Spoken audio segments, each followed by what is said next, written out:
This is my first recording of a presentation.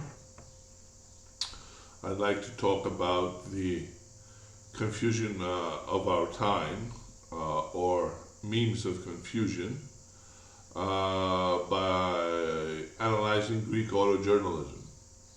The Greeks, the ancient Greeks, were the first people that utilized propaganda.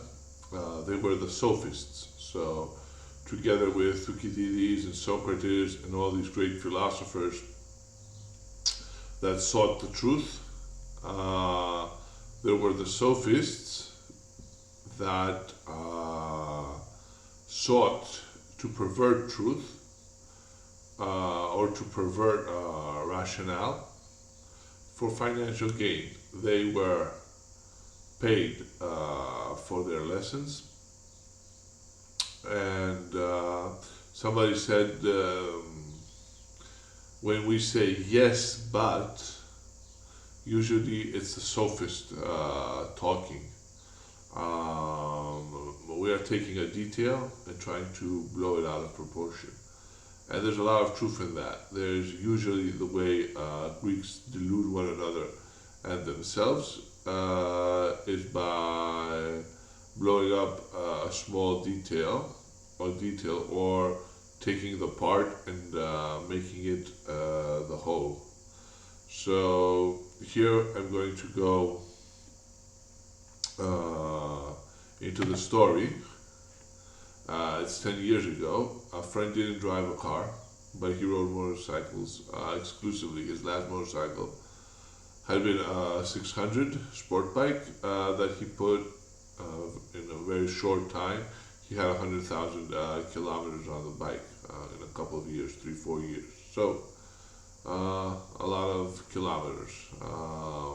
His family convinced him to buy a car, a Ford Focus with 125 horsepower. So after driving the car for a few days, he comes to the motorcycle club and he starts griping.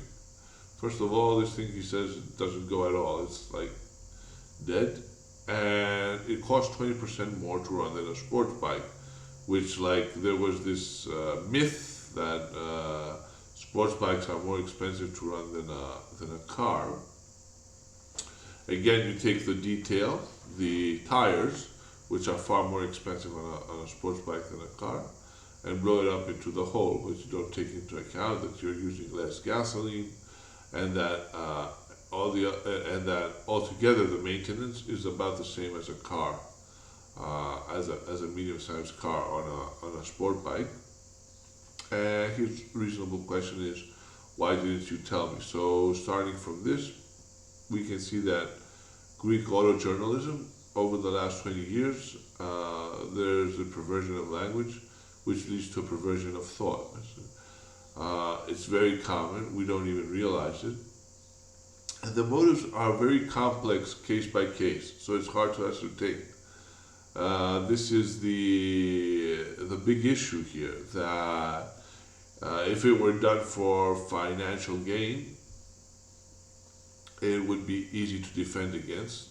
But it doesn't. I mean, once you learn to think that way, your own fears, hopes, whatever, your own feelings, use these perverted rationales and lead to a perversion of your thought. So it also happens to you and to me. And I chose a financially innocent matter, which is a car against a bike, to discuss whether their conclusion and how this affected what is essentially an engineering conclusion. Of course, a car versus bike in speed is a financially innocent matter, but it's also one that is charged, right, by the two camps, or people who prefer cars, people who prefer bikes. But what you will see here is a perversion of thought that cannot be attributed to fanaticism. Like, it's not a car guy saying, oh yeah, bikes are slower because this or that. It's very weird. So, Akira Kurosawa said, in a mad world, only the mad are sane. Let's see the baseline in 1992. I've translated here. They write, they had 2-liter bikes. The thought of opening the gas finds the two drivers alone on an empty road, looking at their mirrors with surprise, not able to understand why everyone else is so far behind. You will say, is it possible for someone to follow 145 horsepower on a motorcycle? Here we have a rather simple explanation of experience. Like, speed comes very easy, and everyone else is left behind. And if the opposite happened, if cars were faster, you would have to explain how, when I say the burden of proof. Because the reasonable thing is, when you have such a higher power to weight ratio, that you would be faster. So you would have to explain why the unreasonable happens, why the car is faster. The English magazine Bike in 2001, they pitted an R1 against a Subaru Impreza STI. You can read the results here, but they created the worst possible road conditions. They created a very bumpy, dusty road with switchbacks on a deserted airfield. And they said on our test the result was too all. They also measured some other things like cornering and acceleration. But the bike went for one simple reason: you can't drive like that on the road. Hats off to Mass, race bred cornering style. But if he did he'd take out trees, hedges, maybe even the outhouse, and he'd be locked up. But sure as eggs is egg. Like, the guy drove rally style. He always hit the cones, right? That's why they say he'd be taking out trees, hedges, or whatever. But it was the worst possible road conditions. So here they have the bike and the car about the same time. It was a half second faster for the car, but he would always hit the cones. He wasn't able to make a clean run. But they used their judgment and they say, Matt, who's faster than any car driver you've ever met, back this up, no question. Even on a clear road, right? Because in traffic, the motorcycle has even more of an advantage.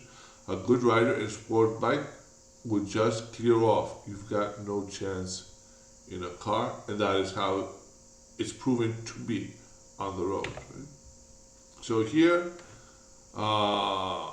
MOTO, which is a Greek motorcycle magazine, and Drive, an auto magazine, they are housed in the same building. They're the same company, right? So they should be the most knowledgeable people in Greece over what actually happens, right? So on the left, I have at a specific track, this is a GSXR against a Subaru Impreza STI with 330 horsepower supposedly, but let's say 270, 280. In all the corners,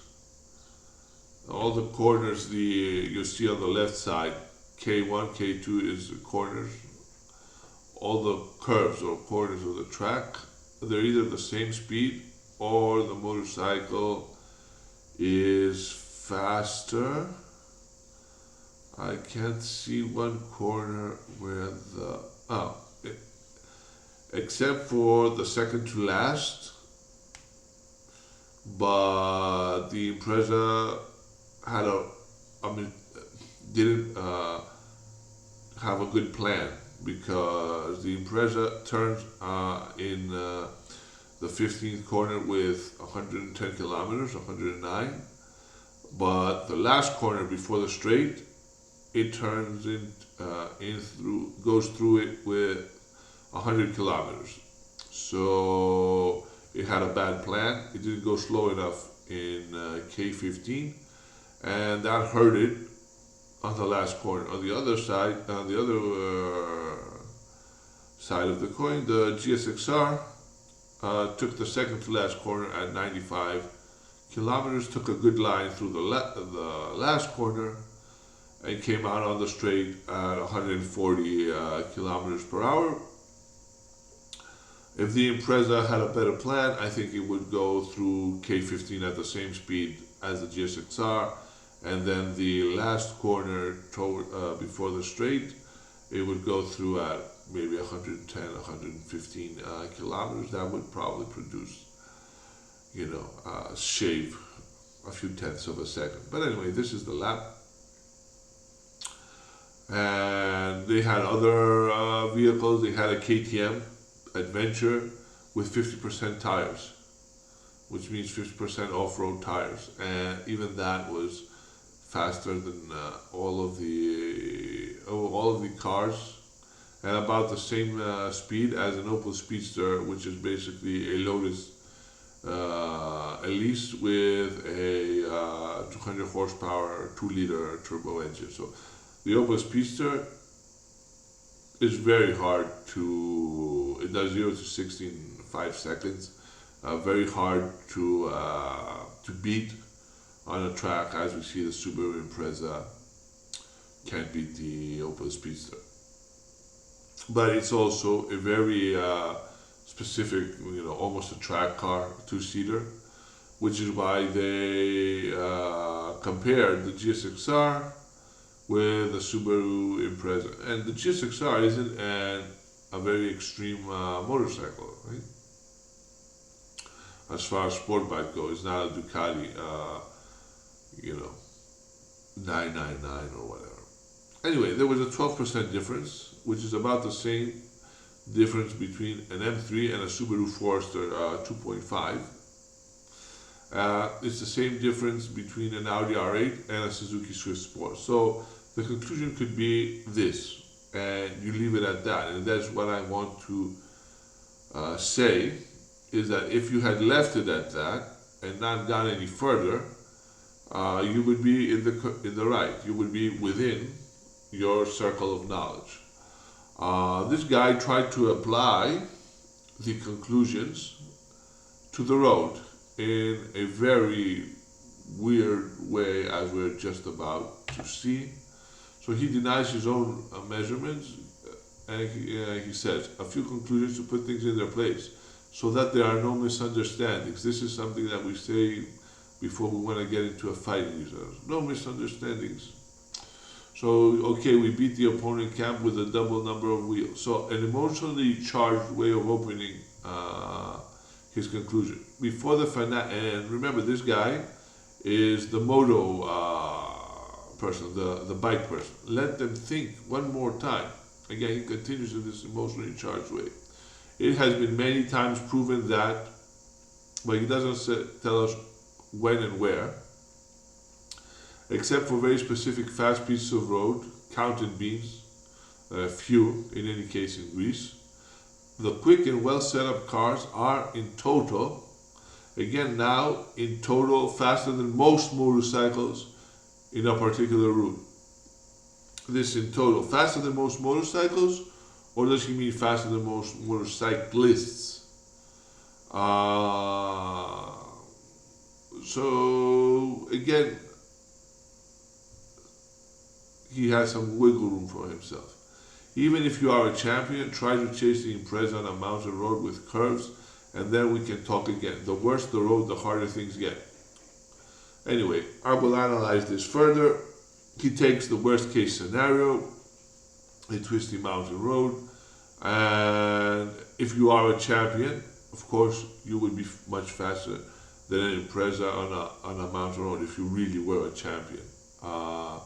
As those people that I have, the crazy riders in the other video, I cannot imagine how I would keep up with them on an Impreza Subaru or in my RX-8, which is just as fast as most Imprezas on the road, if not faster. Like experience has shown that it's faster than Imprezas, even when the road is very twisty. The reason for that is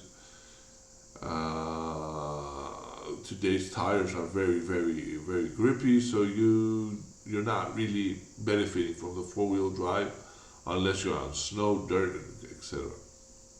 So when we talk strictly of numerical results, lap times, etc., subjectivity and preferences take a walk. I think this is pretty ironic that he would write this, given that he's contorted his own results. And it's like, I don't know, what we did with the Brother Magazine Drive was a particular race with particular sets of opponents in a particular racetrack. And like my friend was saying, does Drive sign their paychecks? My friend that got him to buy a car, one of the things that he read this article, and he said, well, why are they writing this crazy stuff? So in 2004 Greece, when we would say a quick and well set up car, a Focus 1.8 with 125 horsepower would definitely qualify, right? Especially if it was lowered. Today it would be, the equivalent would be a Volkswagen Scirocco with 160 horsepower or a Ford Focus with 182 horsepower, given that we now have turbos, right? The turbo craze. Today, though, motorcycles have 200 horsepower in the rear wheel, whereas at that time they were about 130, 140. And yeah, where are those, as my friend was saying, where are those quick and well set up cars so that I can buy one and be as fast as I was on my motorcycle? So, critical thought. Your mind they make pudding. It's a line from a rap song. It's probably smart bullshit. There's no obvious motivation, right? You know, they overturned the drama, the exaggerations, etc. That autojournalism more and more has been introduced into autojournalism until it was just a rag that had no basis in reality. There's also a bias that I am mature and I'm not the victim of exuberance, because Greece is a gerontocracy, like the old people rule, and it's good to be like the old people somehow. So young people always have this, I wasn't the victim of exuberance and whatever. But that's an issue with Greece, like they'll oscillate from one to the other. And political correctness, like we don't race on the road. And there's gray areas, supposed design compromises where they don't exist, or gross exaggerations, etc. Like in the twisty bits, like the motorcycle in the twisty bits, it won't be like, it will go at half the speed of the car. And intense emotion. All propaganda is based on emotion, right? So there's always emotional writing. Like it's a contest or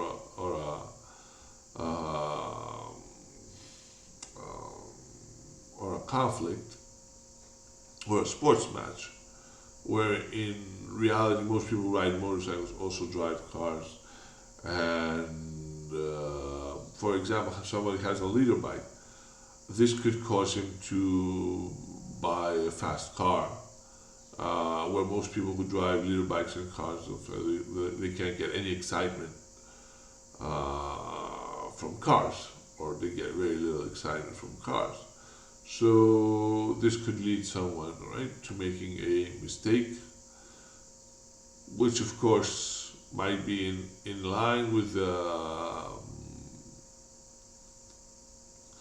the motives, the financial motives of the magazine's Drive and MOTO, but I don't think this was the case here. The way he writes, this is the motive, right? The point I'm trying to make is that these logical contortions become part of our thought process and become, what I say, memes of confusion. We see it a lot with feminism in the States. The motives are complicated, and the way they go about it, feminism uses propaganda a lot, uses language. Although traditionally, the bias and dogma, they were more linear. Religion, patriotism, racism, there was open dogma. So your God is false. Okay, let's go to war. We'll find out. It's the same, like we say, the bullshit stops where the green flag drops. Right? Although now, like with the victim mentality and the lack of putting things to the test, people can kind of say more to a much greater extent, say whatever they want. So let me continue on that thought. And stupidity after dogma. Before we had to choose, between A or B. Often it was God or dogma that led our decisions. Today, between A or B, we're supposed to choose with reason. We have feelings, fears, and passions. And we contort our reason to our passions. There was a religious person who said, "Well, if there's no God, your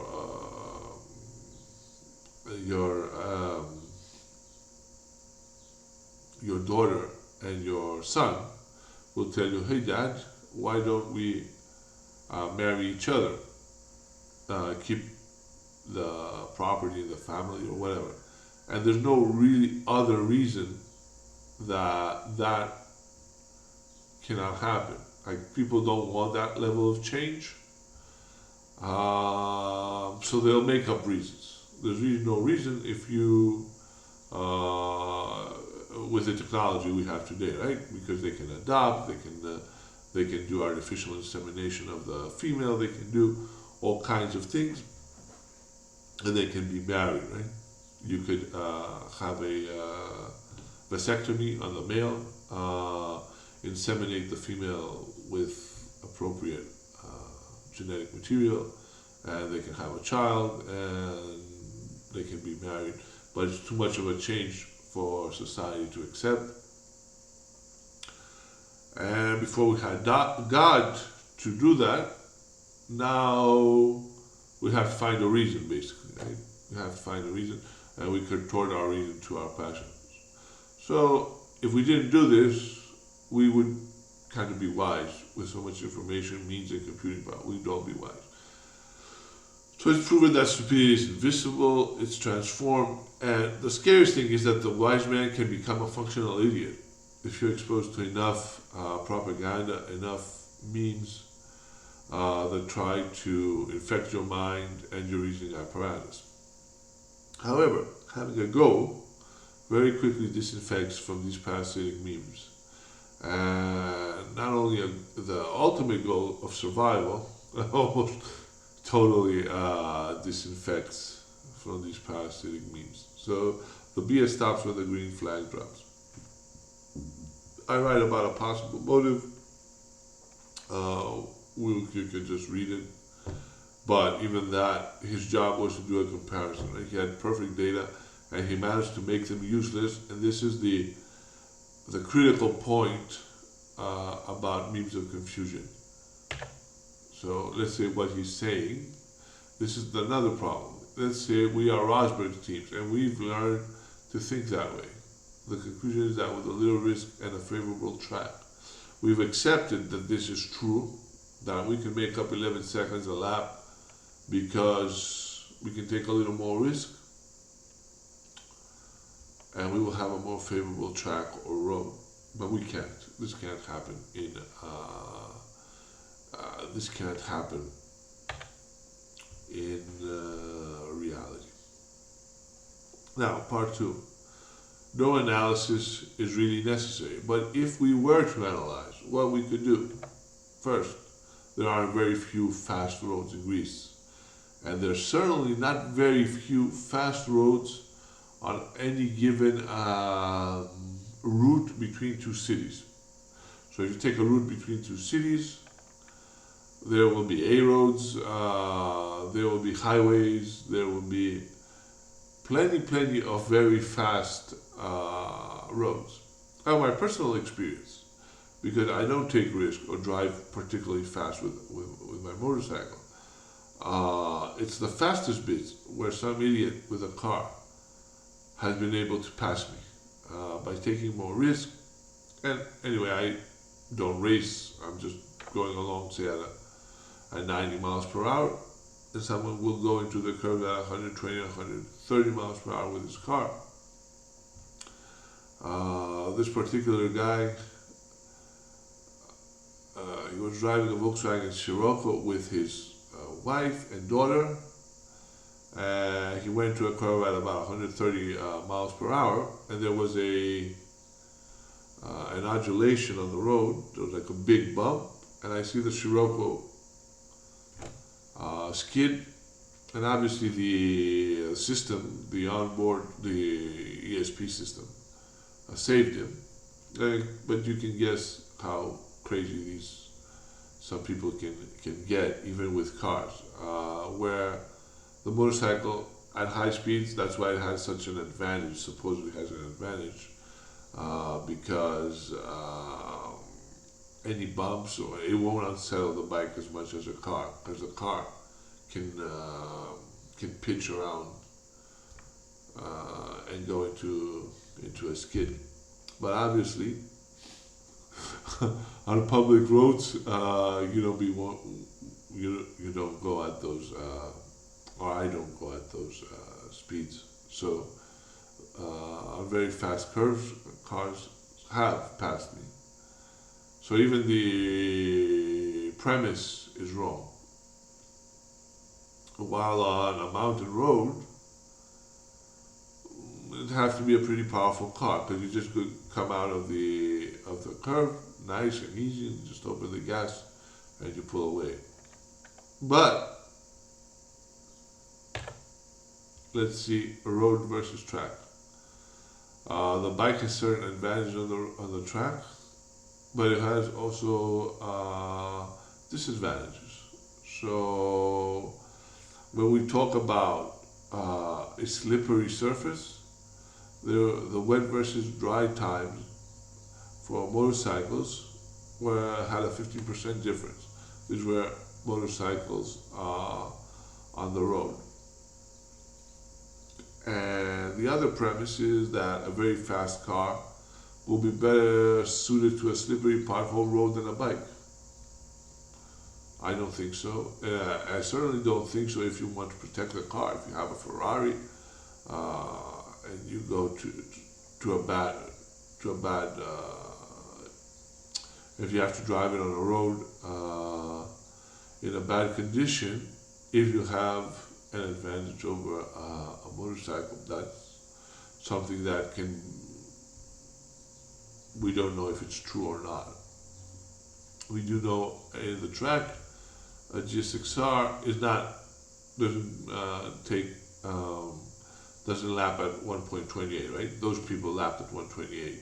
So it will lap down in the 123s, 124s, even 122s with a good rider on board. And a Ferrari will do about 130, so 7 seconds difference. It's very easy to gain seconds per lap, very cheap seconds per lap on a motorcycle. One way is to use racing slicks. There's people use them on the road with good effect. A typical motorcycle tire will do about 1.2, 1.25 Gs or 51 degrees. A typical sport motorcycle tire. Again, you take the detail and blow it up. Yeah, slicks have some problem on the road. You don't want to ride over water or dirt but at the same time, you will have a grip level about 1.4 to 1.5 Gs. So that huge difference can make up for certain shortcomings. I haven't used them, but there are people that use them and believe in them, especially in a European country or in the US, where you have much cleaner, much better roads. Carbon wheels can also give you about 2 seconds.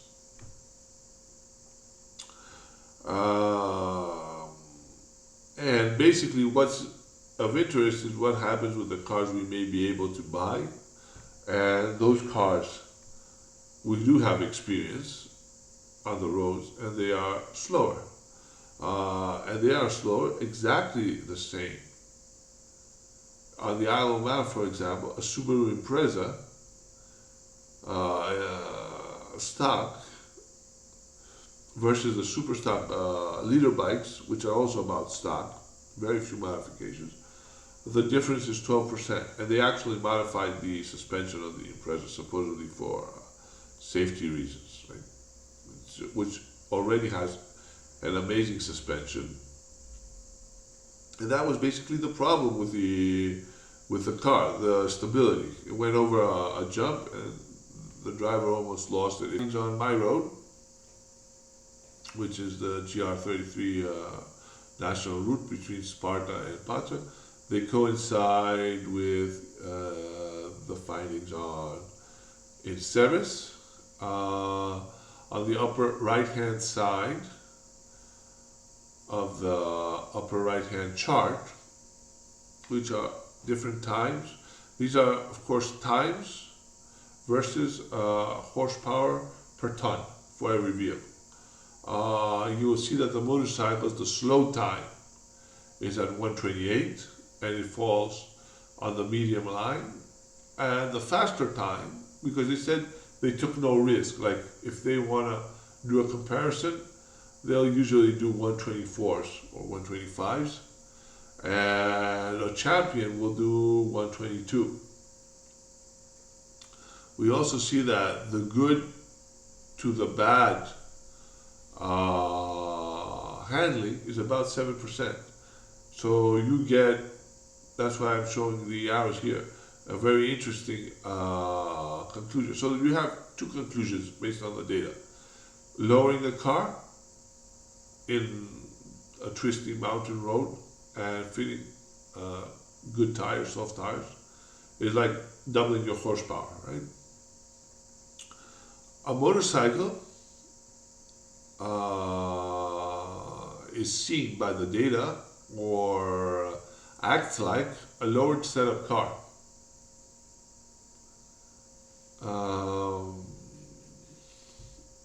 And the advantage the motorcycle has over the cars, or the advantage that power has,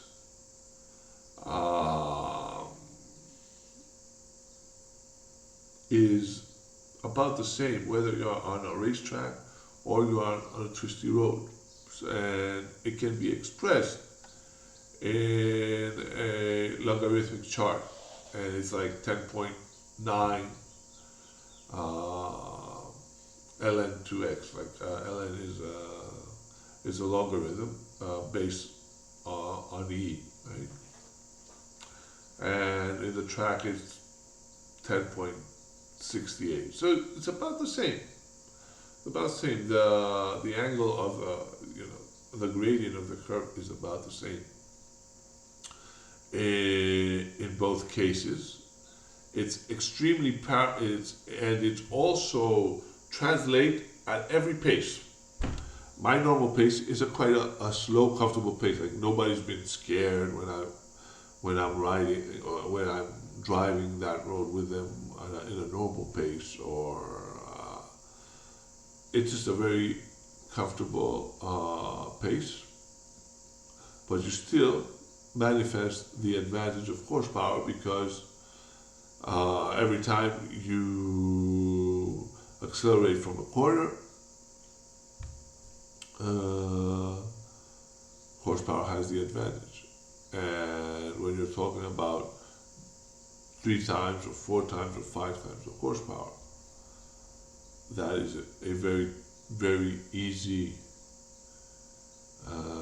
advantage at all parts of the RPM range. So even if you're, with a CBR, you're going, you have 3,000-4,000 RPM. You don't have to have 10,000 RPM or 12,000. You still manifest